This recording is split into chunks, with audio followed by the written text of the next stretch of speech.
பிரியமானவர்களே, இயேசுவின் நாமத்தினால் உங்களை வாழ்த்துகிறேன். இந்த உலகத்தில் பல விதமான பாரங்கள்ல, மனதின் பாரங்கள், சரீர பலவீனம், எத்தனையோ விதமான பாரங்கள்ல கடந்து போகிறோம். என்ன பாரமாக இருந்தாலும் அதையெல்லாம் ஒருவர் இடத்துல தான் இறக்கி வைக்க முடியும். அவர் தான் இயேசு கிறிஸ்து. அவரை குறித்து தான் இன்றைக்கு வேத புஸ்தகத்திலிருந்து மத்தேயு 11வது அதிகாரம் 28வது வசனத்திலிருந்து உங்களோடு பேசுகிறேன். வருத்தப்பட்டு பாரம் சுமக்கிறவர்களே, நீங்கள் எல்லோரும் என்னிடத்தில் வாருங்கள், நான் உங்களுக்கு இளைப்பாறுதல் தருவேன். இன்னைக்கு ஒருவர் இந்த உலகத்தில் நம்மளை பார்த்து கூப்பிடுறார். ரொம்ப மன கஷ்டத்தில், இல்லாவிட்டால் வாழ்க்கையில் ஒரு பெரிய போராட்டம். நான் ஏன் இந்த போராட்டத்தில் கடந்து போறேன்?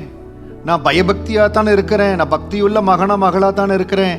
நானும் அப்படித்தான் வளர்க்கப்பட்ட. என்னுடைய 30 வயது வரை பக்தியில் என்னுடைய பெற்றோரால், குடும்பத்தினரால் வளர்க்கப்பட்டேன். ஆனால் நான் கடந்து போன மார்க்கத்தில், அந்த பயபக்தியில், நான் இருந்த பக்தியில் எனக்கு ஒரு விடுதலையே இல்லை. என்னுடைய குடும்பத்தில் பெரிய போராட்டம், மனைவிக்கு பெரிய ஒரு பலவீனம், அதில் ஒரு பெரிய அந்த பயபக்தியில் எத்தனையோ இடங்களுக்கு, நான் புண்ணிய ஸ்தலங்களுக்கு கடந்து சென்றேன். ஒரு விடுதலை இல்லை. ஒருவருடைய பெயரை பற்றி கேள்விப்பட்டேன், இயேசு கிறிஸ்து. அவர் கிறிஸ்துவர்களுக்கு மட்டும்தான் கடவுள் என்று நான் நினைத்து கொண்டிருந்தேன். என்னுடைய அறிவுக்கு அப்படி இருந்தது. ஆனால் அவர் யாரா இருந்தாலும், இந்த உலகத்தில் இருக்கிற எந்த மனிதர்களா இருந்தாலும், இயேசு கிறிஸ்து அவர்கள் பாரங்களை இறக்கி வைக்க ஆயத்தமா இருக்கிறார். காரணம் என்ன தெரியுதா? அவர் தான் வானத்தையும் பூமியையும் உருவாக்கினவர். இயேசு கிறிஸ்து தான் மெய் தெய்வம். இந்த உலகத்துல ஒரே ஒரு தெய்வம் தான் உண்டு, அது இயேசு கிறிஸ்து. அவர்தான். அவருடைய பெயரை கேள்விப்பட்டு அவர் பாரத்தை இறக்கி வைப்பாருன்னு சொல்லி அவரை நோக்கி ஓடினேன். எத்தனையோ இடங்களுக்கு ஓடினேன். அதே போல அவரிடத்திலேயே ஓடினேன். விடுதலை கிடைக்காதா? மாறுதல் வராதா? மாற்றம் வராதா? மத்தேயு 11:28 சொன்னபடி அவர் இளைப்பாறுதலை கொடுத்தார், பாரத்தை இறக்கி வைத்தார். அந்த பாரம் எதனால் இருந்ததோ அந்த காரியத்தை மாற்றினார்.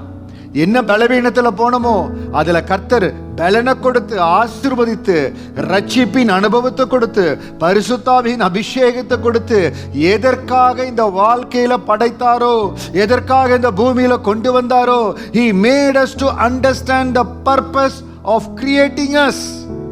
எதற்காக எங்களை உருவாக்கினாரோ, உருவாக்கின சிருஷ்டி கர்த்தர் உருவாக்கினது நோக்கத்தை அறிய வைத்தாருங்க.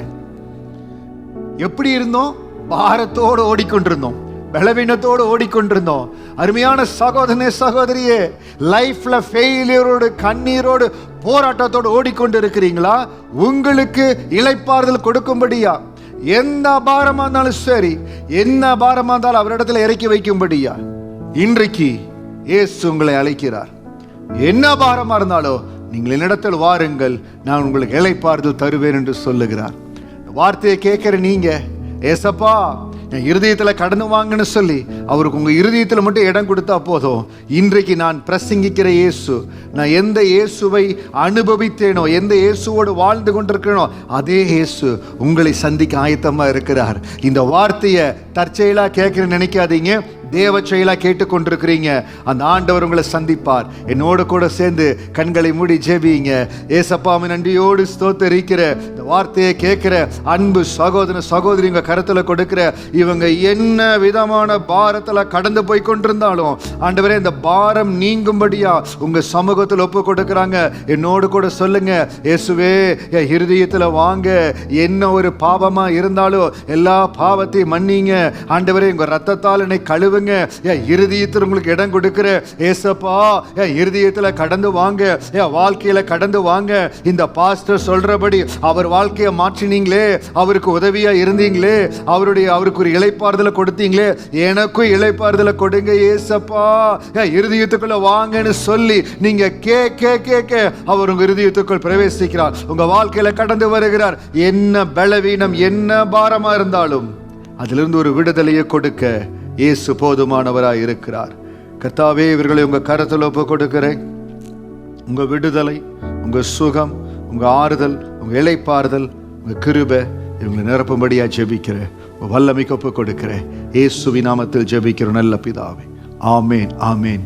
யாரெல்லாம் இருதயத்தில் இயேசு வைத்திருக்கிறீங்களோ அவர் உங்களுக்கு ஒரு புதிய வாழ்க்கையை கொடுப்பார்.